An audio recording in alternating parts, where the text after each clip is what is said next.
तो स्टूडेंट्स, पिछले वीडियो में हमने डिस्कस किया था दो कंडीशन में ड्रा कर लिया था, इंटरसेक्टिंग और पैरेलल का। तीसरा कंडीशन मेरा ये था 2x + 3y = 12 and 4x + 6y = 24। मुझे इसका ग्राफ ड्रा करना है, तो सारे काम आइए वैसे ही करते हैं। फ्रॉम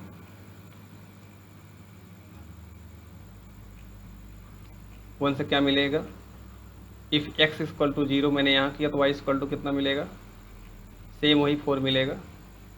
पॉइंट मिल जाएगा 0,4।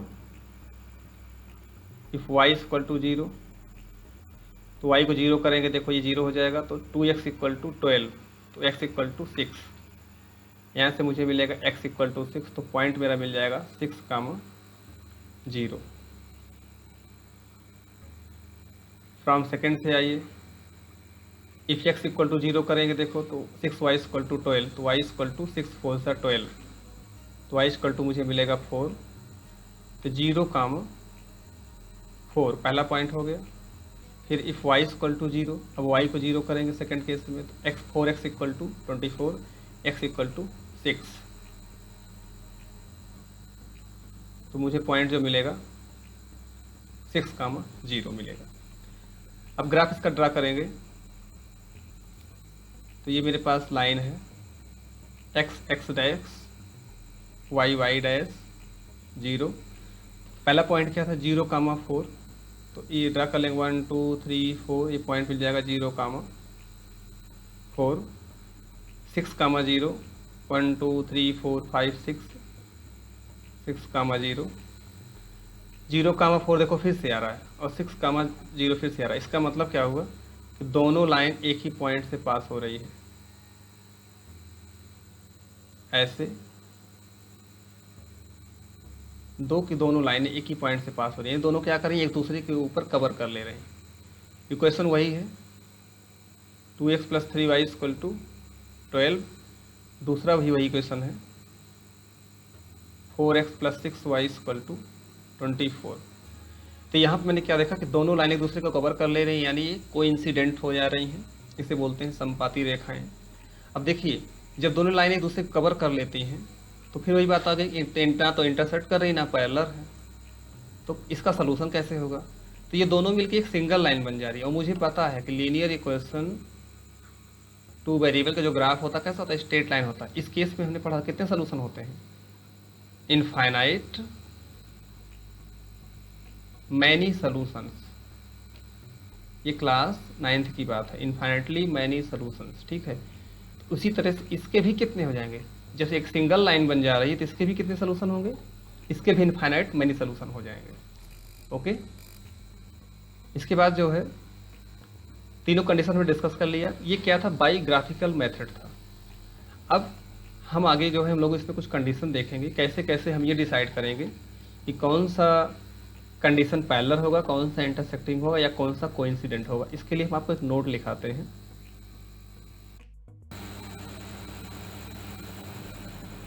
आइए स्टार्ट करते हैं। सबसे पहले नोट लिख लेते हैं। सपोज करो मेरे पास दो इक्वेशंस हैं, a1x + b1y + c1 = 0 and second है a2x + b2y + c2 = 0। तो equation number first, equation number second, मेरे पास दो इक्वेशन हो गए हैं।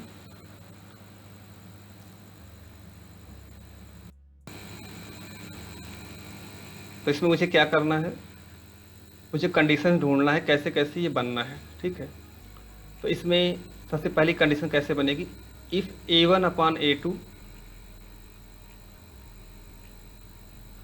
Does not equal to b1/b2, यानी x, दोनों इक्वेशन के x का जो कोफिशिएंट है a1/a2, इसका रेशियो और b1/b2 अगर ये दोनों सेम नहीं है, ठीक है, ये दोनों सेम नहीं होगा, तो कैसी कंडीशन होगी, इसको बोलेंगे इंटरसेक्टिंग।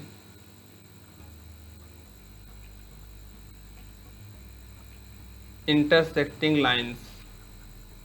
जब लाइन इंटरसेक्ट करती हैं तो मेरा सलूशन कैसा होता है, यूनिक सलूशन होता है। इसको बोलते हैं प्रतिच्छेदी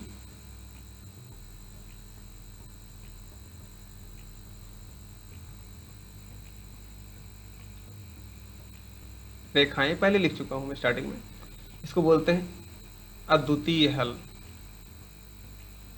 हिंदी वालों के लिए है। ये तो बोलते हैं यूनिक सोल्यूशन, यानी एक ही सोल्यूशन मिलेगा। और जब यूनिक सोल्यूशन होता है तो इसे बोलते हैं कंसिस्टेंट।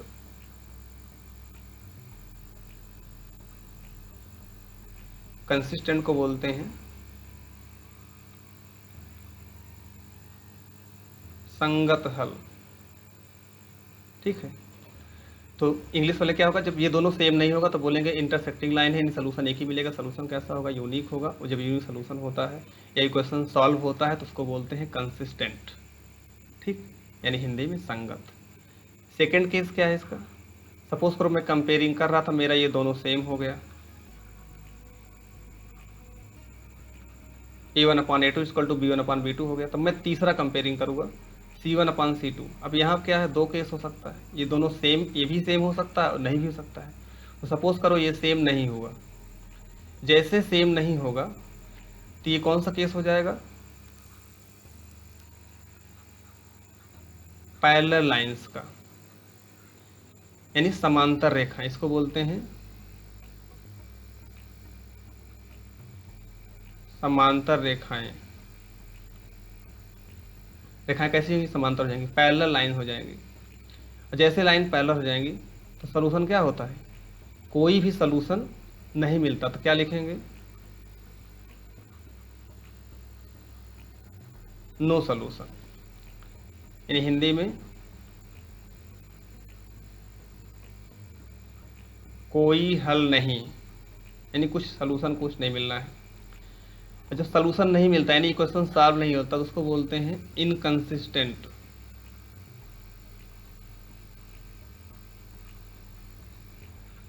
ठीक है, इसके बाद जो है तीसरी कंडीशन है A1/A2 equal to B1/B2 equal to C1/C2। तीनों अगर सेम हो गया तो ये जो केस बनेगा वही कोइंसिडेंट वाला है। कोइंसिडेंट लाइन हो जाएंगी,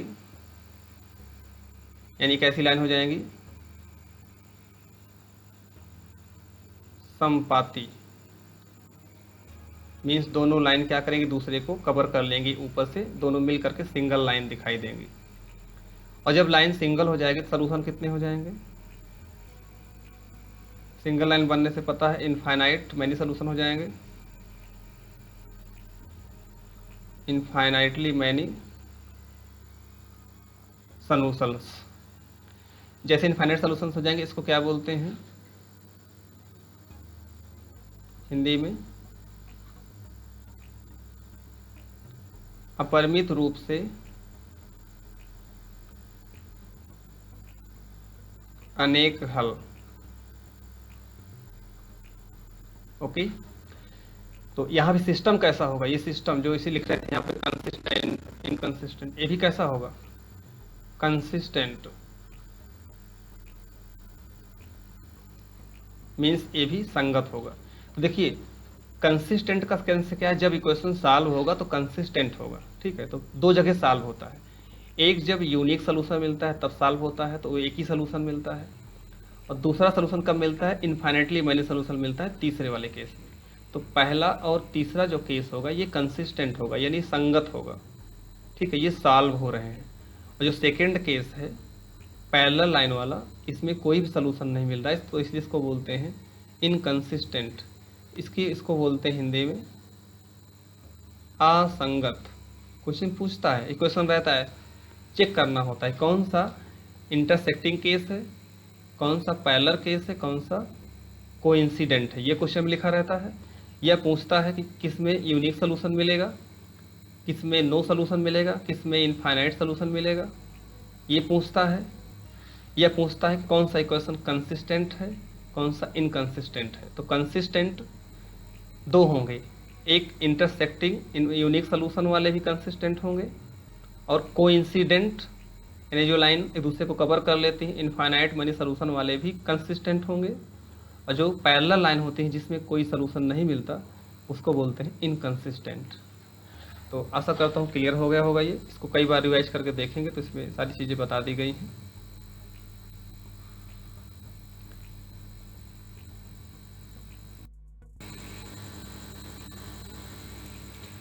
आइए इन सब का एक एग्जाम्पल देख लेते हैं। जैसे 2x plus 3y equal to 5, 4x plus 3y equal to 6, equation number 1, equation number 2। तो मुझे क्या चेक करना है, पहले इन दोनों का कोफिशिएंट x का और y का सेम है कि नहीं। सेम होगा तो आगे चेक करेंगे, नहीं तो फिर रुक जाएंगे। तो आइए करते हैं पहले a1 अपान a2 निकालेंगे तो क्या हो जाएगा 2 अपान 4, कितना आया 1 अपान 2 आया। फिर सेकंड में निकालूंगा b1 अपान b2, b1 कितना है 3 है, b2 भी 3 है, तो 3/3 कितना आ गया 1 आ गया। तो मुझे रिजल्ट क्या मिल रहा है a1 अपान a2 b1 अपान b2 के सेम नहीं है। तो कौन सा केस हो जाएगा, ये पहला वाला हो जाएगा, इंटरसेक्टिंग लाइन। इंटरसेक्टिंग लाइन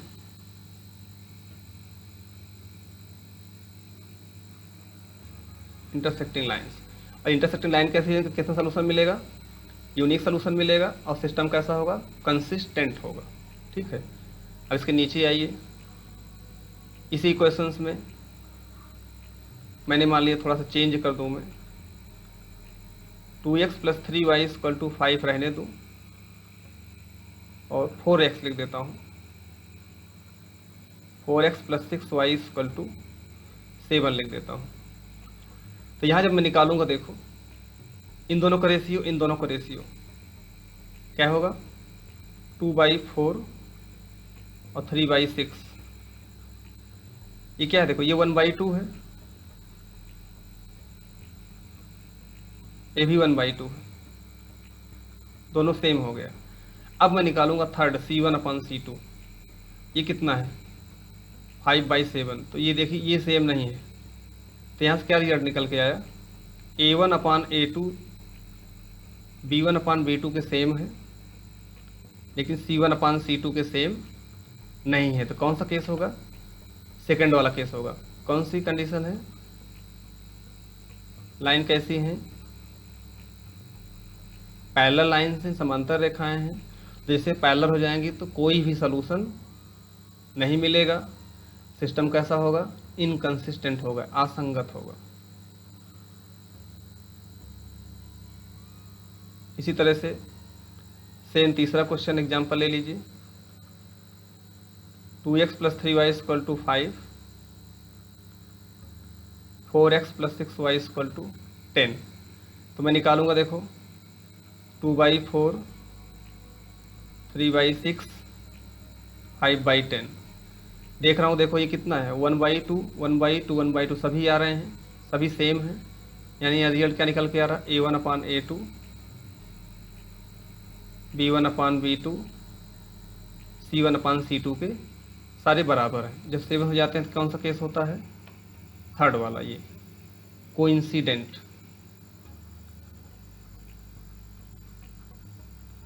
कैसी लाइन है, कोइंसिडेंट लाइन है। सलूशन कैसे मिलेंगे, इनफाइनाइटली सलूशन हो जाएंगे, सिस्टम कैसा होगा, कंसिस्टेंट होगा। ओके, तो ये सारे एग्जाम्पल से एक चेक करने के लिए होता है। इसमें कुछ एक आध क्वेश्चन भी बनता है, जैसे कि इसमें कांस्टेंट कोई नंबर डाल देगा। जैसे मेरे पास मान लो क्वेश्चन लिख दिया मैंने 2x plus ky equal to 5 और 2x plus 4y equal to 6 पूछ रहा है कि क्वेश्चन में दे देगा, ये कंडीशन दे देगा और कह देगा कि जो सिस्टम है इसके पास कैसे सोल्यूशन है। बोल देगा कि किस वैल्यू ऑफ k के लिए, ये जो मेरा क्वेश्चन है किस वैल्यू ऑफ k की किस वैल्यू के लिए इसका जो सोल्यूशन है वो पैरेलल लाइन का है।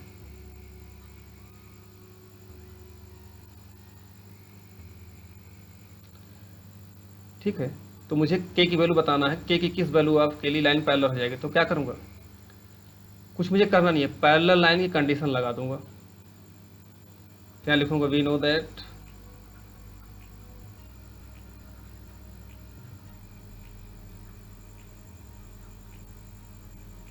lines are parallel if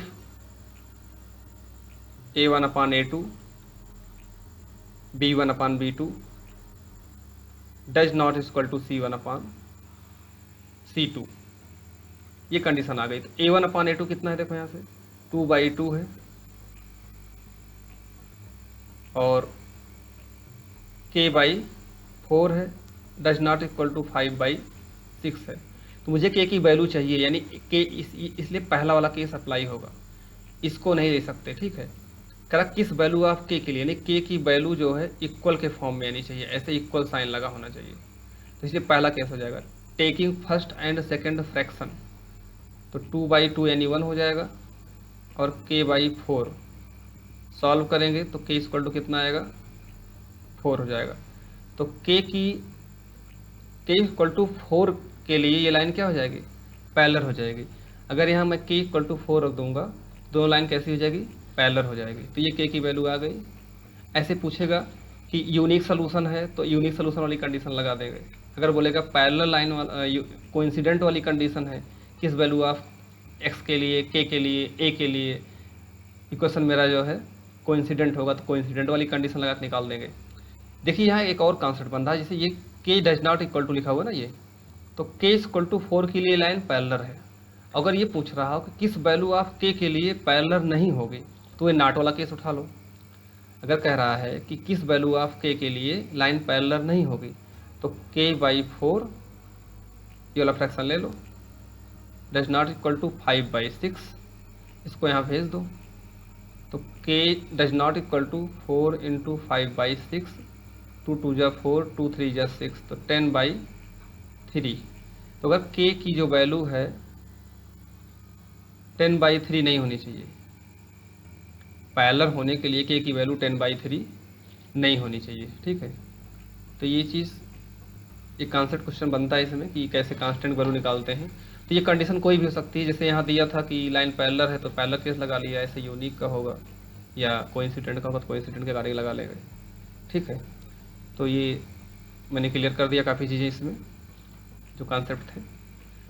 आगे चीज़ें हम लोग डिस्कस करने वाले हैं इसमें, कैसे कैसे मेरे पास कुछ सोल्यूशन है, कि कितने टाइप के मेथड्स होते हैं मेरे पास। तो आइए पहले इसको देख लेते हैं कौन कौन से मेथड्स होते हैं। Algebraic,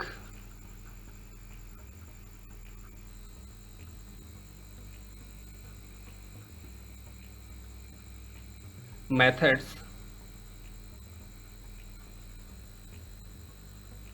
of solving pair of linear equation to variable, LETV, ठीक है, समझ रहे होंगे। तो कौन कौन से मेरे तरीके हैं कि लीनियर इक्वेशन को हल किया जा सकता है, ठीक है। सबसे पहला जैसे मैंने देख रहा था, एम नंबर 1 कौन सा है,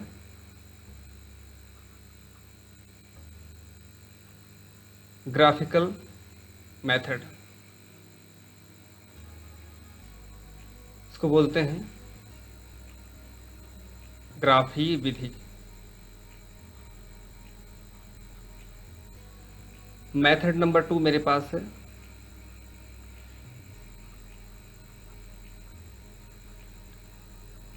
सब्स्टिट्यूशन मेथड, इसे बोलते हैं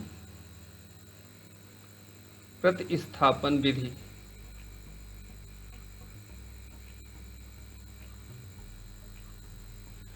तो ग्राफ वाला हमने पहले डिस्कस कर लिया कैसे करते हैं, बस और ये मेथड्स को मुझे आगे पढ़ना है। तीसरा हमारे पास है एलिमिनेशन। एलिमिनेशन मेथड मीन्स इसे बोलते हैं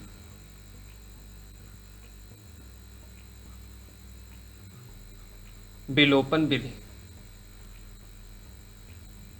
चौथा मेरे पास है क्रॉस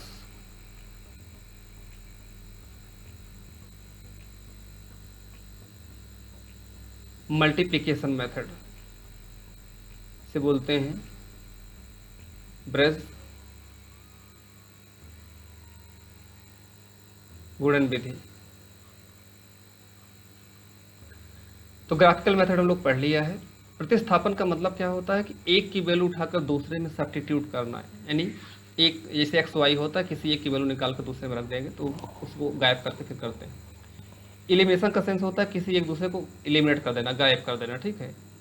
अब क्रॉस मल्टीप्लिकेशन एक मेथड होता है, इसमें एरो डायग्राम का यूज करके हम लोग करते हैं। ये बच्चों को थोड़ा टफ लगता है, लेकिन मैं बताऊंगा इसको, आपको बहुत ईजी लगेगा, ठीक है। ये जो डिफिकल्टी है इसकी आपको मैं सॉल्व करा दूंगा। एक बड़ा इसका फार्मूला होता है, याद नहीं कर पाते बच्चे, उसका भी तरीका बताऊंगा कैसे याद करते हैं।